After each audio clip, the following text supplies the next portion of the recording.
হচ্ছে আমাদের টামারিন চাটনি। এই টামারিন চাটনি তৈরি করতে আমাদের লাগবে টামারিন, মাস্টার্ড অয়েল, গুড়, salt, cumin powder and red chili powder and fennel seeds। প্রথমে আমরা সমস্ত কিছু তৈরি করার জন্য আমরা হাইজিন মেনটেন করে পরিষ্কার করে নেব।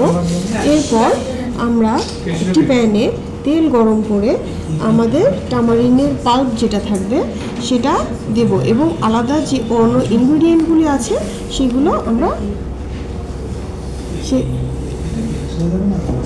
আমরা একসাথে দিয়ে কনসিস্টেন্টলি নাড়তে থাকবো এবং এটা নাড়া যখন একটু ঠিক পর্যায়ে আসবে তখন আমরা এটা নামানোর আগে অবশ্যই সল্ট এবং পেপার যেটা আছে সেটা ব্যালেন্সটা চেক করে নেব। তারপর আমরা ছোট ছোট এই বাটিতে